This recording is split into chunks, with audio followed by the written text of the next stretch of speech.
Yang kita akan bahas pada hari ini yaitu sebaik-baik amal adalah salat. Masalah ini penting, saya mengambil dari hadis Nabi sallallahu alaihi wasallam yang Nabi bersabda, dan ada dalam buku ini. Yang Nabi bersabda sallallahu alaihi wasallam, wa'lamu anna khaira a'malikum as-salah wa la yuhafid 'ala al-wudu'i illa mu'minun. Kata Nabi, ketahuilah sebaik-baik amal kalian adalah salat, dan tidak menjaga wudu kecuali orang-orang yang beriman. Ya, Nabi SAW menyebutkan bahwa sebaik-baik amal adalah salat. Jadi amal yang paling baik adalah salat. Dan yang perlu kita ingat, ikhwan fillah, jazakumullah, bahwa tujuan dari hidup kita, Allah menciptakan kita untuk ibadah kepada Allah. Wa ma khalaqtul jinna wal insa illa liya'budun. Tidak aku ciptakan jin dan manusia untuk beribadah padaku. Ma uridu minhum min rizqin wa ma uridu ayut'imun, innallaha war-razzaqu dzul quwwatil matin. Allah berfirman dalam surah Adz-Dzariyat ayat 56 sampai 58, wa ma khalaqtul jinna wal insa illa liya'budun. Tidak aku ciptakan jin dan manusia melainkan untuk beribadah kepadaku. Ma uridu minhum min rizqin wa ma uridu ayut'imun. Aku tidak minta rezeki dari mereka, dan aku tidak minta kepada mereka untuk memberikan makan kepadaku. Innallaha war-razzaqu dzul quwwatil matin. Sesungguhnya Allah itu yang maha pemberi rezeki, dan Allah itu yang maha kuat, dan Allah itu maha kokoh.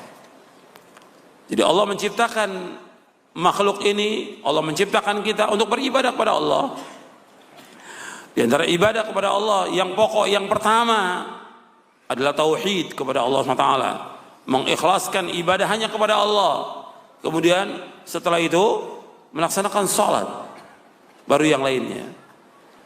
Ikhwan fillah, jazakumullah. Setelah kita melaksanakan tauhid, ya laksanakan salat. Yang pokok pertama adalah tauhid kepada Allah SWT. Dan tidak boleh kita berbuat syirik, apakah syirkun akbar maupun syirkun asghar. Kita membahas tentang masalah salat ini karena fenomena yang ada, yang kita lihat, banyak sekali orang-orang yang mengaku Islam, KTP-nya Islam, nggak sholat.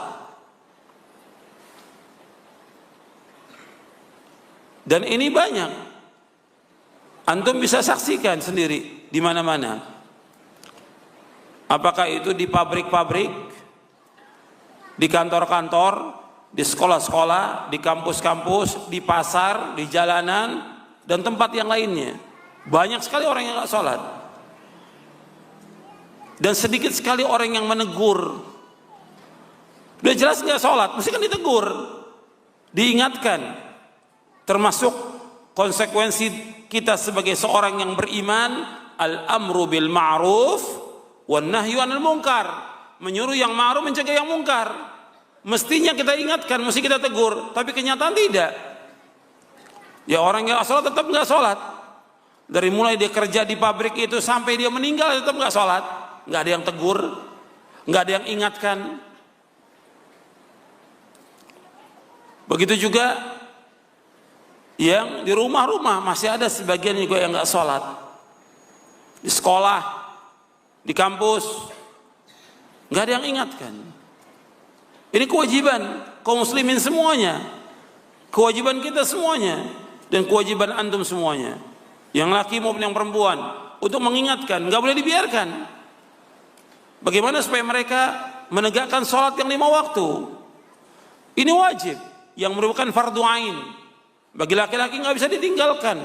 Dan kita akan ditanya oleh Allah pada hari kiamat tentang pimpinan kita. Sebagaimana sabda Nabi, kullukum ra'in wa kullukum mas'ulun ra'iyati, wal amiru ra'in wal rajulu ra'in ala ahli baitihi wal mar'atu ra'iyatun ala baiti zawjiha wa waladihi wa fakullukum ra'in wa kullukum mas'ulun an ra'iyatihi.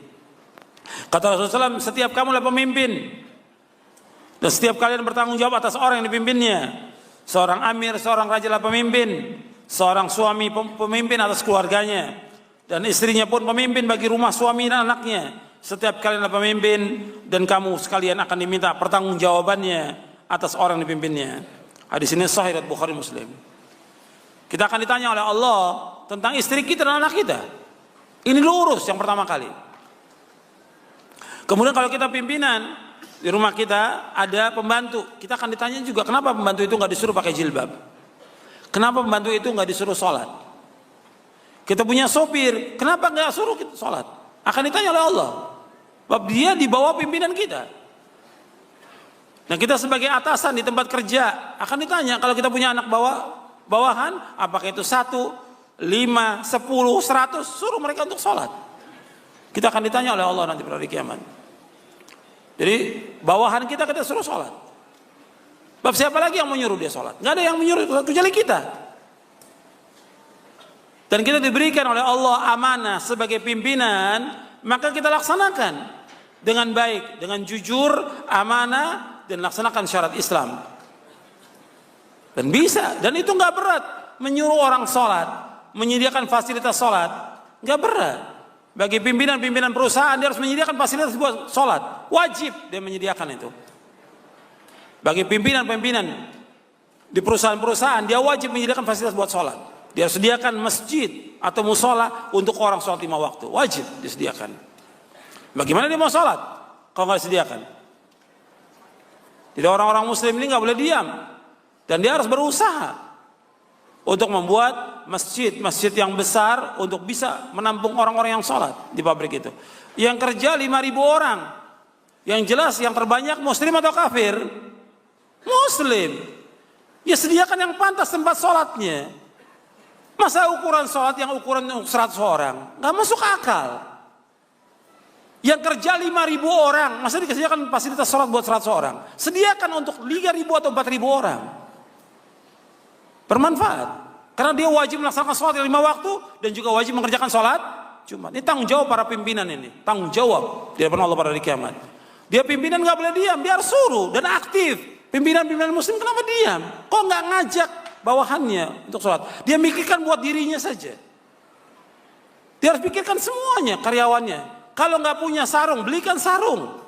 Dan gajinya masih cukup untuk memberikan sarung kepada kaum muslimin. Yang nggak punya jilbab, berikan jilbab. Belikan buat mereka. Sediakan fasilitas mereka untuk wanita sholat. Karena banyak, bukan hanya yang laki yang nggak sholat. Yang perempuan juga banyak yang nggak sholat, yang kerja di pabrik. Banyak nggak sholat, tanggung jawab ini. Pimpinan-pimpinan muslim tanggung jawab di depan Allah pada hari kiamat nanti.